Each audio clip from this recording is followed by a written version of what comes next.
안녕하세요. 반갑습니다. 오늘 금요일입니다. 함께하고 있는 저는 포트리 교회를 섬기는 김현수입니다. 우리 함께 기도드리고 시작하겠습니다. 사랑의 아버지 하나님, 금요일입니다. 한 주일 동안 저희들과 함께하여 주셔서 감사합니다. 오늘 함께 말씀을 살펴볼 때에 주님께서 은혜를 베풀어 주셔서 좀 더 깊이 있고 좀 더 깊이 생각할 수 있는 기회가 될 수 있도록 도와주시옵소서. 오늘도 주님 앞에 간절한 마음으로 기도드리는 주님의 사랑하는 백성들의 기도를 들어주시고 주님께서 역사하여 주심으로 이루어 주시옵소서. 주님의 놀라우신 섭리가 말씀을 살피는 저희 모두에게 함께하여 주시옵기를 예수님의 이름으로 기도드립니다. 아멘. 가랴포 분기별에 이런 말씀이 있습니다. 그가 의에 이를 수 있는 유일한 방법은 오직 믿음을 통해서 얻는 것뿐이다. 그는 믿음에 의해서 그리스도의 공로를 하나님께 가져갈 수 있으며 하나님께서는 당신의 아들의 순종하심을 죄인의 계정에 두신다. 인간이 실패한 자리에 그리스도의 의를 받아들이시고 하나님께서는 영혼을 받으실 뿐만 아니라 용서하시고 의롭게 하시며 그를 마치 의인인 것처럼 취급하시고 당신의 아들을 사랑하신 것처럼 그를 사랑하십니다. 믿음이 의로 간주되는 것은 바로 이런 까닭에서고요. 용서받은 영혼은 은혜 안에서 은혜에 이르게 되며 빛에서 더 큰 빛으로 나아가게 되는 것입니다.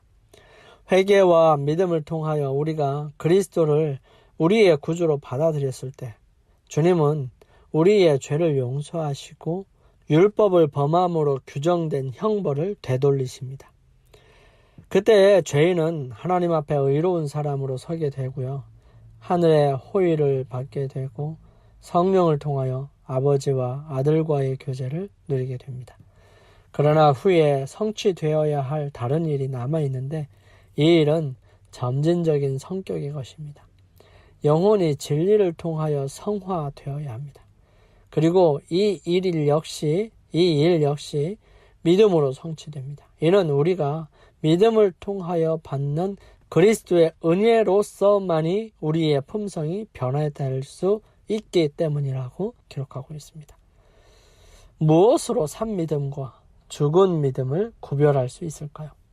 야고보 2장 17절 18절 말씀은 이와 같이 행함이 없는 믿음은 그 자체가 죽은 것이라. 혹이 가로되 너는 믿음이 있고 나는 행함이 있으니 행함이 없는 내 믿음을 내게 보이라. 나는 행함으로 내 믿음을 내게 보이리라. 무엇으로 산 믿음과 죽은 믿음을 구별할 수 있을까요? 화인 여사는 자서전에 이렇게 기록합니다. 나는 어느 면에서 나의 남편의 경우가 유쾌하게 되는 일을 기다리는 자들의 경우와 유사함을 보았다. 만일 그가 하나님의 능력이 그의 몸에 이르러 오는 것을 기다리고 믿음과 일치되게 행동하기 전에 안전해진 것을 느끼고 주님께서 나를 고쳐 주실 때 내가 이렇게 저렇게 믿겠노라 말했을 것 같으면 그는 계속해서 기다려야 하고 변화를 이루지 못했을 것이다. 왜냐하면 하나님의 약속의 성취는 믿고 그 믿음과 일치되게 행동하는 사람에게만 이루어지기 때문이다. 나는 그가 하나님의 말씀을 믿어야 하고 그분의 약속을 주장해야 하며 그렇게 하면 그 약속들은 결코 허사로 돌아가지 않을 것을 보았다. 그는 믿음으로 살고 하나님께서 기꺼이 주시기로 한 증거들을 의지하고 할 수 있는 대로 건강한 사람이 되는 지경에 이르기까지 일을 해야 한다. 천사는 말했다. 하나님께서 그를 도와주실 것이다. 그의 믿음은 행함으로 완전해져야 한다. 믿음만으로는 죽은 것이기 때문이다. 믿음은 행함으로 지탱되어야 한다. 산 믿음은 언제나 행함으로 나타난다. 나는 남편이 그의 믿음과 일치되게 활동하기를 주저하는 경향이 있음을 보았다. 그 자신의 상황에 대한 두려움과 걱정이 그를 소심한 사람이 되게 했다. 그는 외관을 보고 육체의 불유쾌한 감정을 본다. 천사는 말했다. 느낌은 믿음이 아니다. 믿음은 단순히 하나님을 그분의 말씀 그대로 받아들이는 것이다. 나는 남편이 하나님의 이름과 능력으로 질병을 저항하고 자신의 의지력으로 그의 빈약한 감정을 초월해야 할 것을 보았다. 그는 이스라엘의 하나님의 이름과 능력으로 그의 자유를 주장해야 한다. 그는 할 수 있는 대로 자기 자신에 관하여 생각하고 이야기하지 말아야 한다. 그는 즐겁고 행복해야 한다. 이렇게 기록합니다. 바울은 살아있는 믿음을 어떻게 묘사하고 있습니까? 로마서 16장 26절은 이렇게 기록해야죠. 이제는 나타내신 바 되었으며 영원하신 하나님의 명을 쫓아 선지자들의 글로 말미암아 모든 민족으로 믿어 순종케 하려 하시고 순종케 하시려고 알게 하신 바 그 비밀의 계시를 쫓아된 것이니 이 복음으로 너희를 능히 견고케 하실 지혜로우신 하나님께 예수 그리스도로 말미암아 영광이 세세토록 있을지어다. 아멘. 믿음이 무엇을 수반하는지 드러내는 핵심 단어는 무엇일까요? 그건 바로 순종입니다.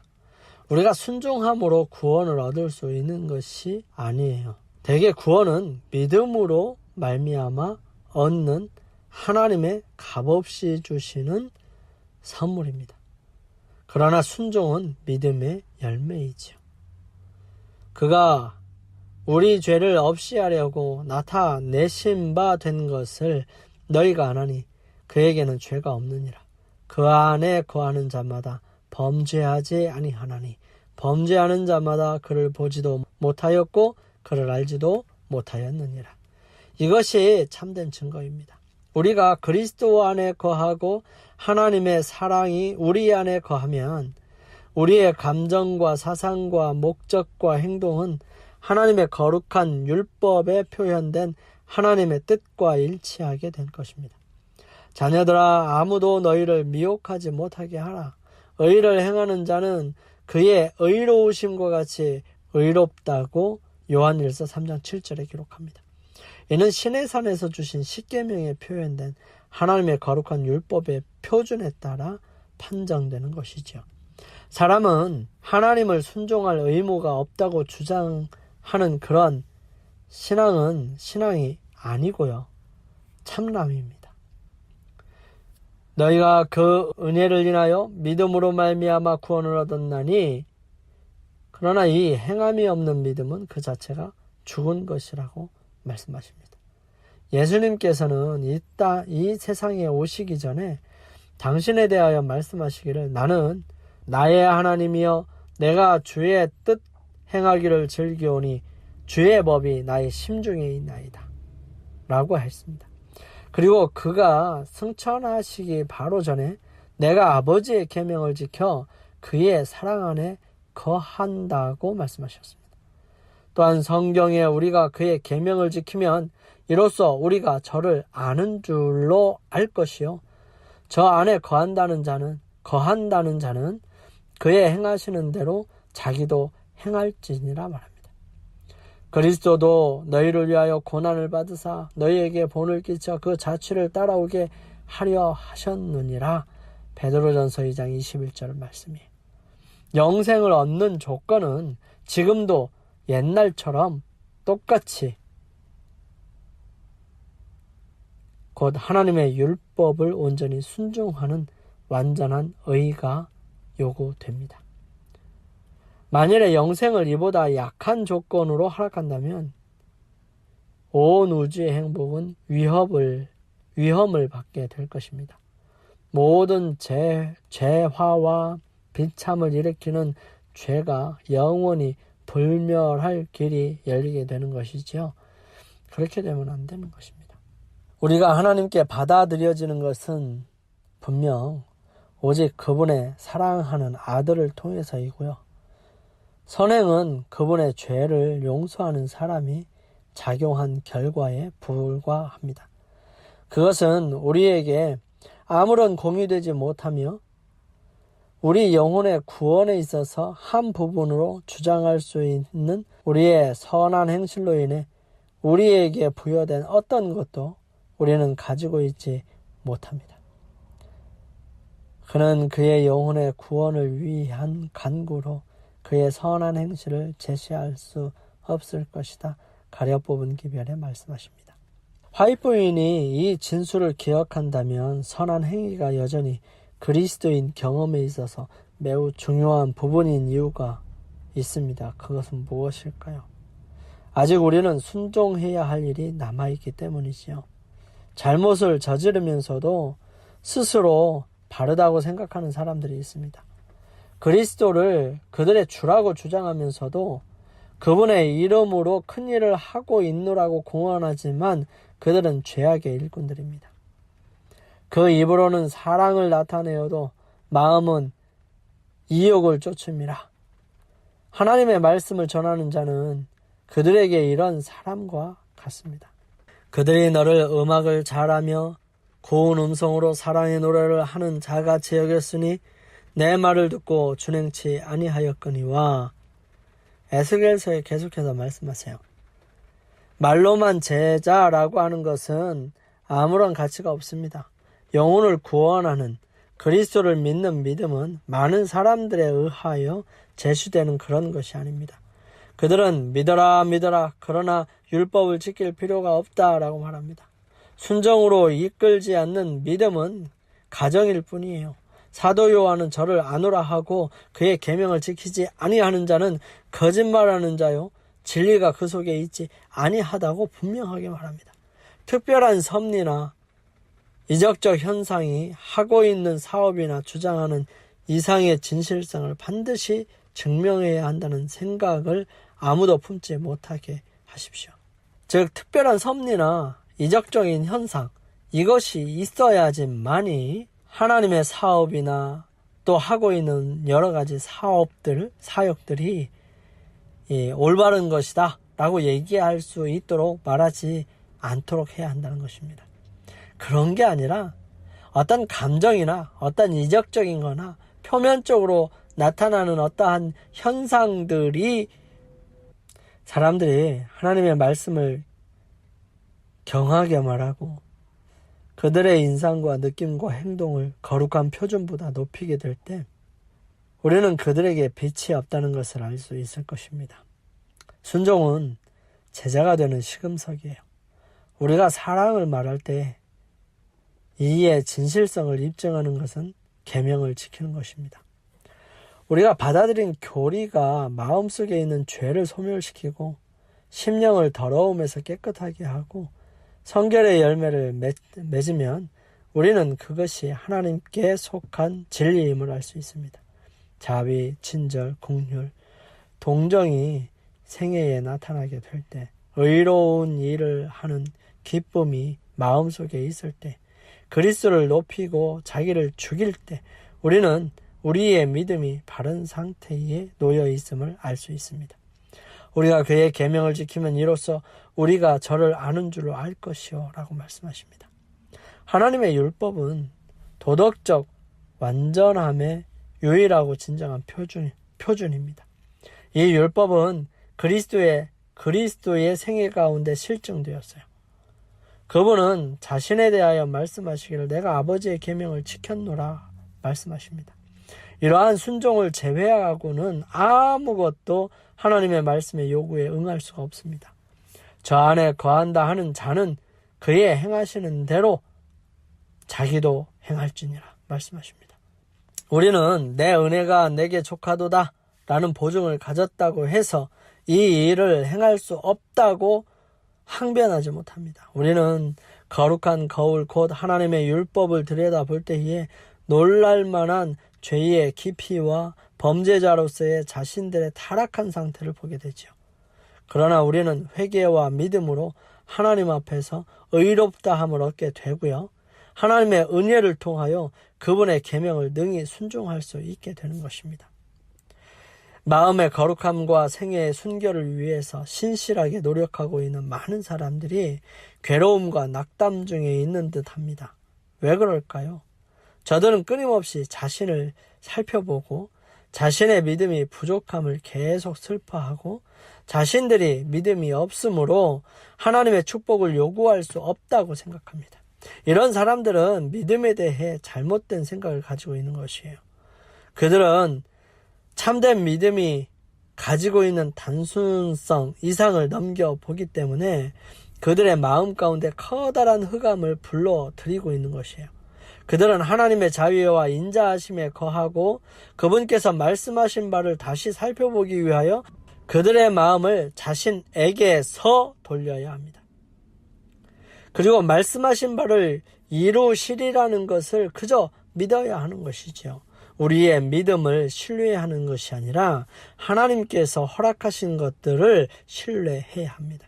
우리가 하나님의 율법을 범한 과거의 죄들을 회개하며 앞으로는 순종하기를 결심할 때 하나님께서 그리스도로 말미암아 우리를 용납하시고 우리의 죄도 아울러 사하여 주신다는 것을 믿어야 하는 것이지요. 언약은 약속입니다. 이 약속을 믿는 것이 믿음이고요. 이 약속이 삶에서 이행되는 것이 순종입니다. 이러한 모든 것을 우리 스스로 할 수 없습니다. 아니, 우리의 노력과 이루어낸 결과들은 하나님의 표준에 미치지 못하는 것입니다. 그렇게 우리를 위해서 하나님이신 예수 그리스도께서 인간이 되셔서 가장 낮은 모습으로 그의 삶을 통해서 온전한 순종을 이루셨습니다. 그리고 그분을 믿는 모든 사람들에게 그분이 이루신 그 순종을 자신의 것으로 주장할 수 있는 특권을 주셨죠. 그 특권으로 인하여 우리는 의를 소유할 수 있게 되었고요. 그 소유하고 있는 의를 보시고 의롭다 칭해 주시는 하나님이 계신 것입니다. 그렇게 의롭다 하심을 받은 사람들은 그분을 진심으로 사랑하고 감사하게 되고요. 그 마음으로 그분의 뜻을 따라 살아가고 싶은 마음을 품지요. 그런 마음으로 하나님께 나아가게 될 때 그 마음을 하나님께서 귀하게 보시고 그들이 순종하며 살아갈 수 있도록 능력과 은혜를 허락하십니다. 그 능력으로 이루어지는 그분의 놀라운 역사를 다른 사람들이 볼 때에 하나님과 동행한 모습으로 하나님께 영광을 돌릴 수 있는 기회와 은혜의 순간들이 되어지고요. 그때마다 성령의 역사로 말미암아 마음을 변화시키고 그리스도께로 돌아올 수 있는 축복이 되어 결실을 맺게 됨을 볼 수 있습니다. 그러한 삶이 우리의 삶이 되기를 간절히 소망합니다. 언약의 믿음 굳건하게 지키고 이루어감으로 축복과 은혜의 시간들이 되기를 소망합니다. 우리 함께 기도드리겠습니다. 사랑의 아버지 하나님, 한 주일 동안 저희들과 함께하여 주셔서 감사합니다. 주님의 은혜로 저희들의 모습과 삶을 통하여 오직 주님을 드러낼 수 있고 주님께서 저희들의 마음속에 새겨주신 그 놀라운 은혜들을 저희들의 삶을 통하여 늘 경험하고 감사할 수 있도록 도와주시옵소서. 주님께서 저희들과 함께 하심을 믿고 의지하며 저희들을 사랑하시는 예수님의 이름으로 이 모든 것들이 주님 안에서 온전하게 이루어지기를 소망하오며 간절히 기도드립니다. 아멘. 감사합니다. 한 주일 동안 함께 해주셔서 감사합니다. 또 저는 다음 기회에 또 찾아뵙겠습니다. 행복한 안식일 맞이하세요. 감사합니다.